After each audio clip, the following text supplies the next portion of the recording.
Ladies and gentlemen, boys and girls, plotters, rotters, and sentence jotters, welcome along to the Joe Spivey YouTube channel, where we discuss books and little else.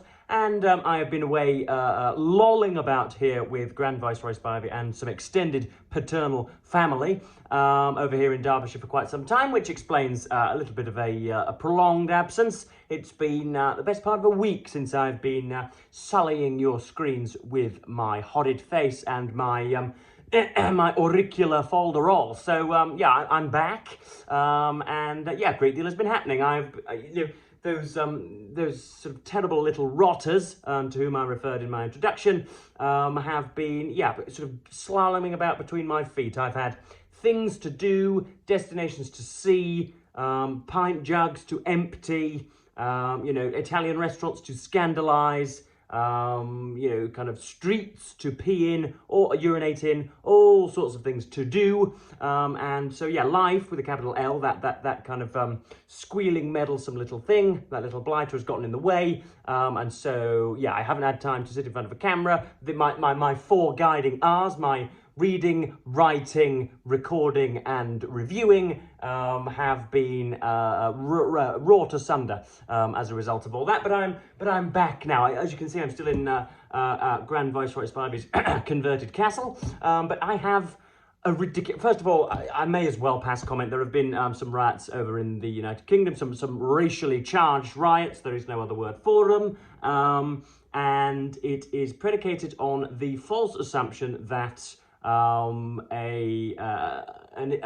Islamic asylum seeker went into a Taylor Swift themed birthday party last week and sadly sought to murder and successfully murdered 3 young girls and injured very many more. And that, of course, was incorrect. The complete git in question, the reprehensible miscreant, the awful demon that indeed did go into there wielding a knife, was the Welsh son of Rwandan immigrants. So he was a Welshman. He was a Briton. Much as many of the rioters would deny that citizenship because of the colour of his skin, he indeed was English. He was what they call the indigene in the native population. But because Tommy Robinson and Nigel Farage sought to stoke the fire and were sort of cackling in their cups and were very, very, very relaxed in their cushy little lairs and dens. They were putting it about that it was perhaps an immigrant, that the police were hiding things. And so even in my own fair city of Hull, many adrenalised young men who, by virtue of the assumed skin of the perpetrator, were just throwing fiery missiles and stamping through shops and shouting all sorts of horrid mantras which are at variance with reality, but there we are. So yeah, I haven't written about it because whatever I would say would be matched by 50 fellow liberals, so I don't have anything especially revealing to say on the subject. But I do have quite the most gargantuan book haul for you today, folks. I may not have been reading or writing very much. I've just gotten back into my stuff, but I have been collecting books. I have been gathering ammo and soldiers for the oncoming fight. And many of these were acquired via cheap second-hand bookstores, but very many of them were also acquired. My dad now works at the school, and could you believe, folks, that some pedagogues, some teachers were looking to just throw out Penguin Classics or Canonical Classics. So I happened upon some of those yesterday and sifted through some of the bags, and I have some of them with me as well today. But I think that just about covers it. I think we're going to get in, much like the much like the struggling addict whose indulgence in their practices goes only some way to kind of palliate their own itchings and wrigglings. That's what I've been doing. I've been swearing by going into every shop that I will not buy another book, and then finding 2 or 3 little gems and not being able to stop myself. But there are very many, and I've tried to order there is one definite section. There is life, writing, and biography. And so there's 5 of those, and then the rest is a kind of a bit of a fictional miscellany. So let's get into it, because I've been babbling already for 5 minutes, and I've not shown you a single book. It is interesting, whenever I don't record for 5 or 6 days, I do wonder if indeed I have sort of lost my powers, whether this is a learned skill or a practice skill or something that's innate, and thank the heavens I haven't, it would seem. But yes, without further ado, I'm trying to get comfy. This is it's a little bit of an undulating sofa, folks. It's not great for one's posture. But anyway, this is a gorgeous, gorgeous cover, first of all, and it is Claire Tomalin's Jane Austen, A Life. And now I don't think I've ever read anything from Claire Tomlin. I've read an article in which I think she waxed lyrical about a little bit of an affair with Mr. Martin Amis, no less. I know she's a significant individual for, I think, The Spectator or The Statesman, one of the two, but she has written a biography of Dickens, and I don't really know anything about Jane Austen's life. I know that she died very young, regrettably young, but beyond that, I don't have an awful lot of information about her, and I love most of her novels, so that would be very nice. Claire Tomlin's Jane Austen, A Life sees Britain's premier biographer tackle our most imitated and dearest loved novelist. Tomlin's rigorous research and inspired storytelling bring Austen so vividly to life and acquaint the reader so intimately with her times that Austen's final illness and death come to feel almost like a personal tragedy. That's a very nice blurb. And this was given. Oh no, sorry. I thought this was Book of the Year 2007 there, but it's actually just Penguin were called the Publishers of the Year, which is jolly good. There is Ms. Tomlin there, windswept on the Dover Cliffs by the looks of things. But there are pictures in here. It's only, obviously, yeah, Austen died in her 30s, didn't she? So this is only 300 pages. So I shall read this probably alongside Emma or something at some point in the future. Next up, we have something which was found completely by accident, something that I wasn't looking for, but I am interested in this figure, and I've seen a documentary or two about him, and that is, I think he was played by Kenneth Branagh in a sort of Channel 4 series. This is Shackleton by Ronald Huntford. There is probably the Endurance in the bottom there. So I know a little bit about his life, but he was the obviously the Arctic explorer, who I think fought tooth and nail with Amundsen, and just, you know, the usual execrances and the usual troubles of you know, exploring at that time. The idea that you could go halfway around the world, just eating sort of Skittles and carrots and bits and bobs of bread. You know, it does inspire great pathos and a great you know, great admiration for these individuals. And yeah, but the biography tells me, sorry, the blurb tells me that Mr. Shackleton wasn't, you know, born into the purple of the aristocracy, and he was a little bit of not maybe sort of like a penniless wastrel, somebody who liked to gamble. Ernest Shackleton was the quintessential Edwardian hero, a contemporary and adversary of Scott. He sailed on the Discovery Expedition of 1900 and went on to mount 3 expeditions of his own. Like Scott, he was a social adventurer. Snow and ice held no particular attraction for him, but the pursuit of wealth, fame and power did. Already we've got some thesis there, haven't we, folks? Already we've got some thoughts and some strong through lines. Yet Shackleton, an Anglo-Irishman who left school at 16, needed status to raise money for his own expeditions. At various times he was involved in journalism, politics, manufacturing and city, capital C, fortune hunting. So that should be jolly good. Next up we have Henry VIII, King and Court by Alison Weir. Now both my Grand Viceroy Spivey and myself were quite surprised that I took to this. I don't really know what did it. Maybe it was the great sort of vegetative monarch there. You know, sort of, it's very, very appraising, isn't it? Very, very measuring is that stare. He's already got 7 or 8 adjectives about the viewer. But yes, I don't think I've ever read anything from Alison Weir. But another great biography. There is the inside cover showing goodness knows what, 16th century art, no doubt. So this was, yeah, £2.99.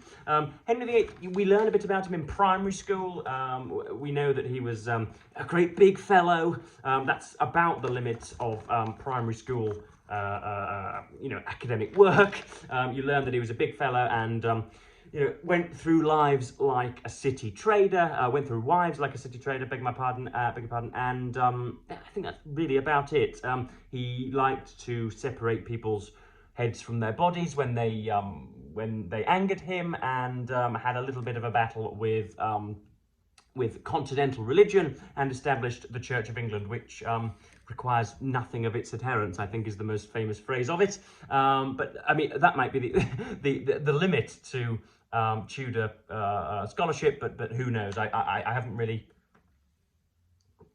got into much. Next up, this is an absolute steal. What a great find this is. This is Politics on the Edge by Rory Stewart.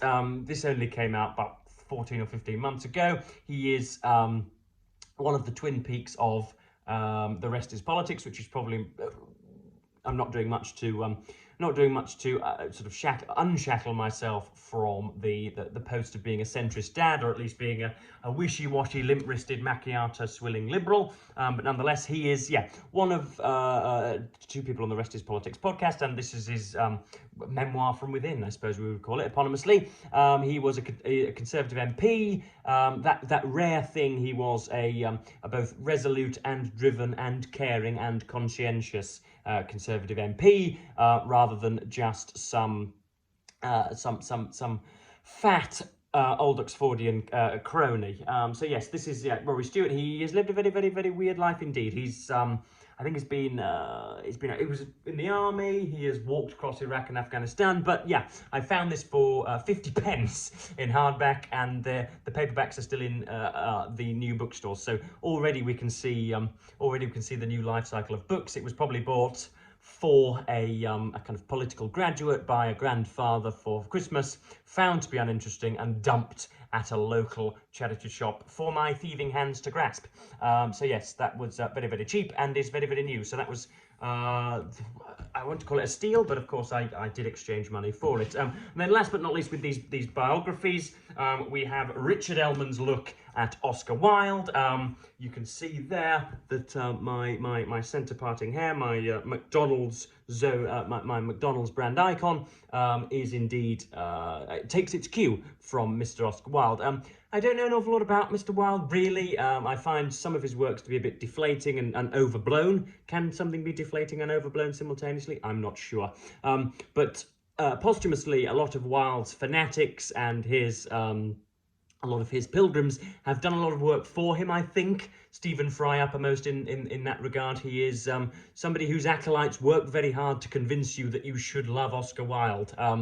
The kind of epigrams and the witticisms and all of all of this. Apparently a very good public speaker, but all of the jokes and all of the sort of funniness and wit have not really hit me in the stomach like they have a great many other people. So yeah, I'm very interested to know. He lived a very, very interesting life. He was, of course, I think, essentially an unabashed homosexual at a time when such practices were disreputable and much maligned. And so yeah, you could, of course, impute bravery, I am sure. And apparently De Profundis is, as you'd imagine, quite a good read too. So we'll see what Mr. Richard Elman has to make of it. Again, never read anything from Elman. I don't know whether he's a decent biographer or not, but I've read the introduction to this and was already stimulated. So yes, that's the life writing done. Would you believe, folks, that we are not even halfway through? This is going to be much in excess of half an hour, but there we are.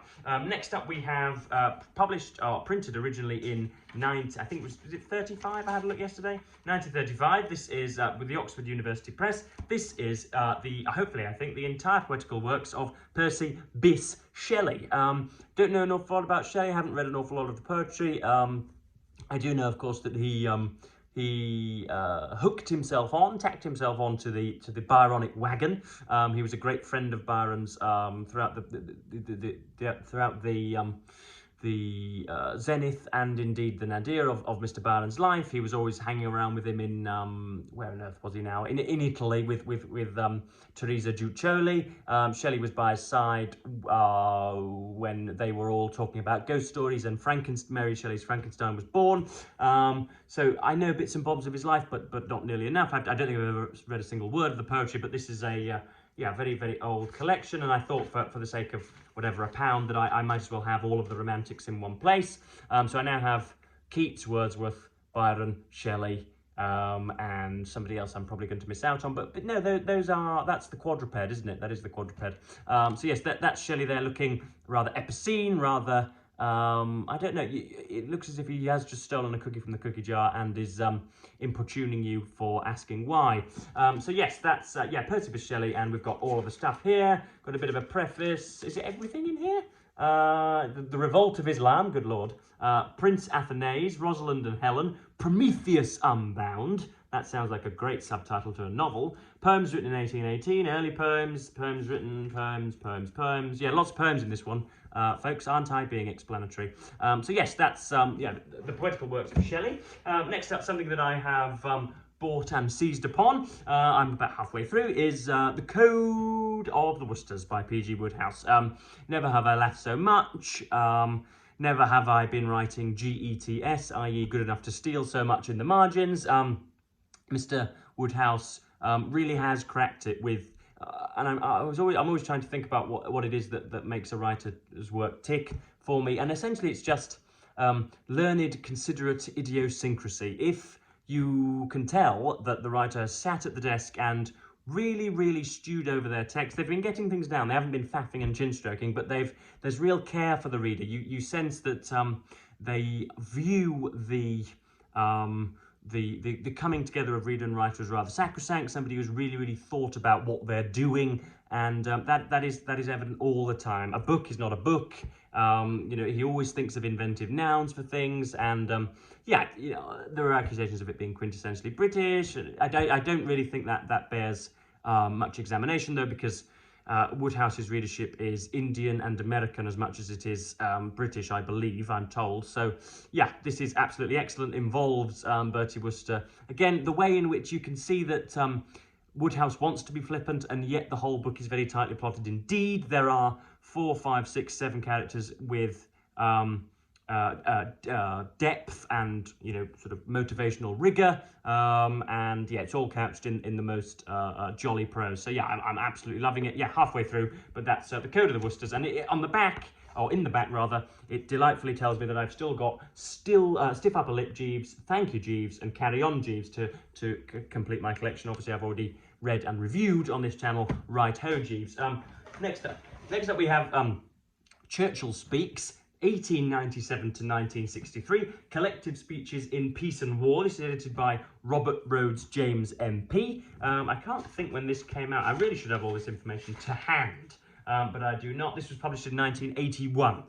So this is all of Churchill's speeches. Very strange cover there. You've got him sucking or about to suck on a cigar, and then you've got 2 naval ships, one of which is skewering his nipple, the other of which seems to be angling in for his latissimus dorsi, or his clavicle. So yeah, very strange cover indeed, but yeah, Mr. Churchill's speeches are excellent.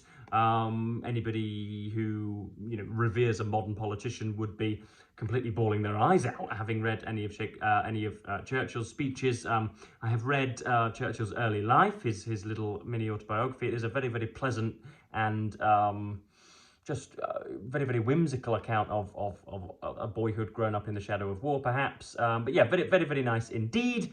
And yeah, I'm looking forward to having some of his speeches. This is going to be more of a reference guide.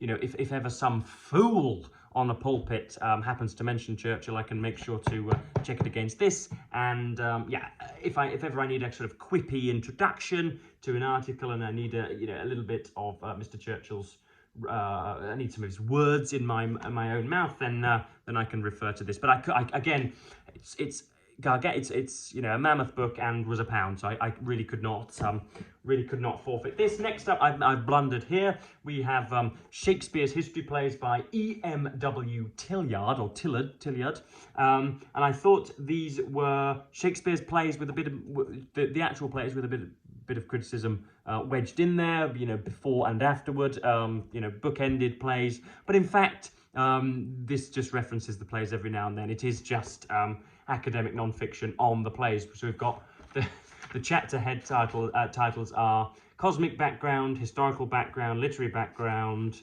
Dramatic Background, Second Tetralogy, First Tetralogy, and the Early Shakespeare. So none of the plays are actually in here. It's just some elbow patch, dull hard, waxing lyrical, I have no doubt. But yes, again, couldn't pass up on this, and so I have got it. I'm probably doing a huge disservice to Mr. E.M.W. Tilliard, but if you're going to put 3 initials before your surname, then of course you are going to open yourself up to Spivanian ridicule.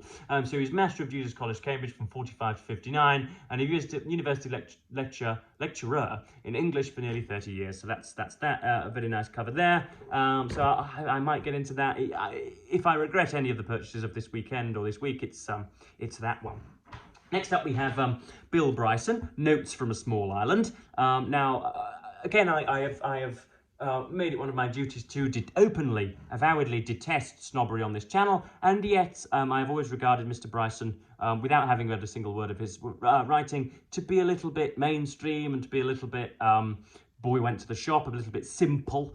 But no, again, I've read the first 10 pages of this whilst waiting for coffee to decoct and bacon to fry and the rats to vacate the living room. So in a few spare minutes, I've read the first few pages, and I am pleasantly surprised. This is excellent. This is an American talking about Britain in the late 20th century, in the 70s and the 80s, I think. So it'll be obviously it's a different Britain now. Things were 26 pence, and you could get a breakfast very cheaply, get a house very cheaply, you could hop on a plane to Los Angeles very cheaply, none of which is available now. So it is it's the aggrandizement of a different world, but nonetheless, I'm always very interested to see what Americans think of Britain. Of course, I don't want to make you seem absent-minded or given to stereotypes, but I do believe, and I probably helped this with my my centre-parted blue shirt wearing plum-throated idiocy. I do think you all believe that we all swan about in Hogwarts and do nothing but drink port and whip the servants all day, when in fact we are just sort of poorer first cousins of you all, aren't we? So anyway, that'll be interesting to see what Mr. Bryson has to say. Next up, we have Samuel Richardson's Pamela. This was one of the few that were in the bag at Dad's school, and it was the blurb that did me, folks, as per usual. One of the most spectacular successes of the burgeoning literary marketplace of 18th century London, Pamela also marked a defining moment in the emergence of the modern novel. In the words of one contemporary, it divided the world into two different parties, Pamelists and anti-Pamelists, even eclipsing the sensational factional politics of the day. Doesn't actually give me any information as to what on earth is going to happen in this novel. But yeah, not read anything of Samuel Richardson. This was originally published in... When was this published, Joe? We've got Clarissa, which is obviously the enormous book that stokes fear in everybody, but this was published in 1740. I can't think I've read anything from in and around that mid-18th century. When was Pope active? Was Pope at it then, or was that a little bit earlier or later? I can't remember. But yeah, I don't think I've read much of this period, so I'm looking forward to it. Next up, we have... this is Kingsley Amis, father of Martin Amis, and it's I Want It Now. And the Sunday Times called this Amis's best and most rancid vein. There we are. There are some knickers about to show some buttocks, and that's a lady who is covering up her memories with a bra, rather scandalously. How on earth can one win at the game of richmanship when one is so plainly non-rich? This is the question that preoccupies TV chat show host Ronnie Appleyard, and when Simona Quick drifts into view, impossibly long-legged, ridiculously rich, he's determined to find out the answer ASAP. From Mummy's little hovel in Eaton Square to a millionaire villa party in Greece and on to the States, Ronnie pursues Simona, and in the course of his investigations, other mysterious questions begin to crop up. So that sounds jolly good. I've only read Lucky Jim and bits of, what is it now? It's called The King's English, his usage guide. And so, yeah, I'm looking forward to bits of both of that. Next up, we have a Penguin classic of Bleak House. This is much read and much loved, clearly, I would imagine, by the reader. Dickens is not somebody I've ever really gotten on with just yet, but I am told by Dickensians, by artisanal and very pugilistic Dickensians, that if I am ever to blend with a work of Dickens, then Bleak House is to be the one. And I've read the first page, and I think that I am at least going to be welcomed into a kind of a very adventurous world and a very authorially astute world. So this is Bleak House.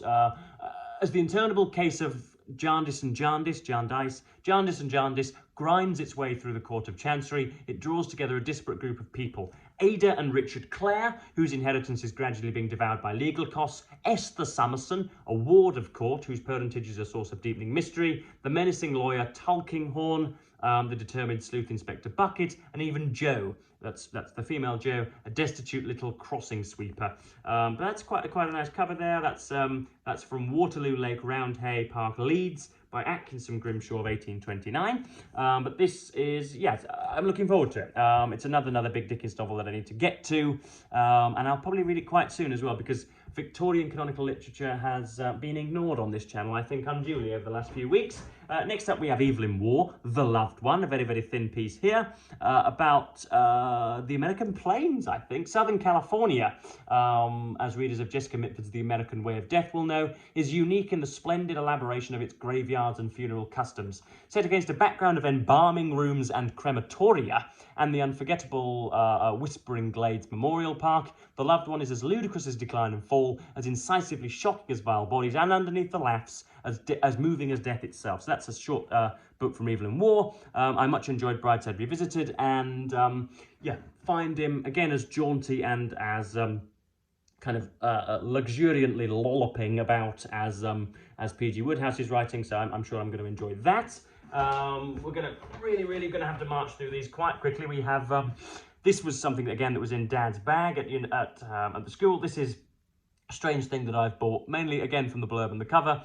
This is Joris Karl Huysmans' Against Nature. This is a translation from I think French, and yeah, revised edition, lucid translation, features a new introduction and chronology. Yeah, I've no idea what on earth this will bring, but there looks like a kind of light bulb headed smoker there, lounging in a deck chair on the Davenport with a book, 50% of which has been skimmed through, in his hand. So that's yeah, it's a very nice cover. This is The Yellow Scale by Franz Kupke, and it's in the Museum of Fine Arts in Houston, Texas, no less, the playground of NASA.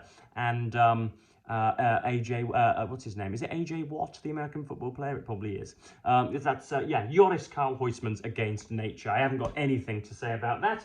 Next up we have, again, I had to get this purely in angry refutation rather than anything else. This is Sigmund Freud on Sexuality. I've read the first few pages of this on the sofa and found myself both simultaneously lost and disgusted. If you imagine Adolf Hitler was leading you through a maze, then I think that would be about right. Sigmund Freud is, goodness me, he is a darling of a certain type of academic, most of whom haven't read him, and who would very much like to suppose that you fancy your mother and would like to castrate your father, which of course is an absurd thing to suppose. The amount of people whom I have met who respond very strangely to criticism of Mr. Freud, I can't think of anything that he ever said that has come true, as it were. Any prediction, any thesis, any painstaking research that he put down that has become of psychological or neurological note today, including one prominent ex-girlfriend who swore by every single word that he said and wouldn't take any criticism whatsoever. So it's inevitably that. It is my own bitterness at separating from a university doyen that drives my hatred of Sigmund Freud. But there we are. This is on sexuality. He's going to tell me that because I, had a gnome taken away from me as a child, that means that I fancy people from Libya or whatever.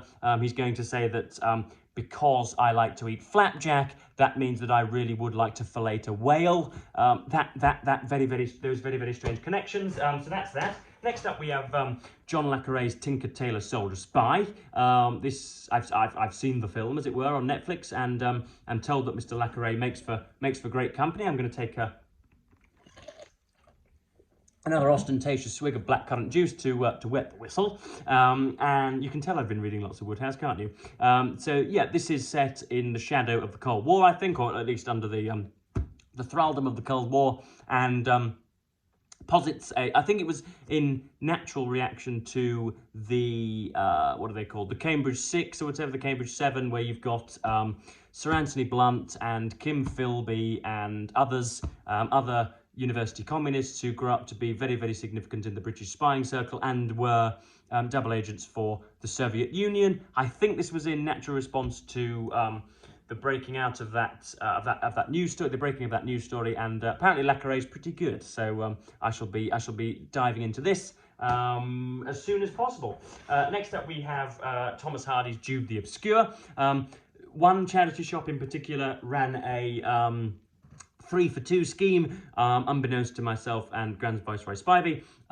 They ran a 3 for 2 scheme and we only had 5 books, which doesn't go into threes very well, folks, or very evenly, shall we say. And so I had to, you know, dart back upstairs, pick a 6th book, just so that we could, as it were, feel the benefit of the deal. And this was the one that I selected. This is Jude the Obscure, an illegible title, as I'm sure you'll tell. Hardy stuff. I've only read Tess of the D'Urbervilles. It didn't move me entirely. It was pretty good. But I'm looking forward to this. That's obviously Jude, who is going to be obscure.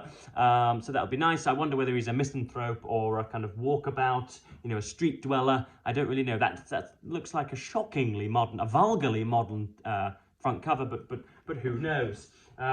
We've only got 4 left, folks, so do please bear with me. You're used to hours and hours and hours of me, and I've not been here, so I'm sure you can cope with a 40-minute video. Next up, we have Robert Louis Stevenson's Treasure Island. There's Mr. Silver on the front there. When a mysterious sailor dies in sinister circumstances at the Admiral Benbow Inn, young Jim Hawkins stumbles across a treasure map among the dead man's possessions. But Jim soon becomes only too aware that he is not the only one who knows of the map's existence, and his bravery and cunning are tested to the full when his friends Squire Trelawney and Dr. Livesay he sets sail in the Hispaniola to track down the treasure hoards. That's a thin thing. I loved the ease with which Mr. Stevenson evoked kind of, you know, obviously the Victorian duplicity of Dr. Jekyll and Mr. Hyde. So I'm sure I'll be enjoying that too.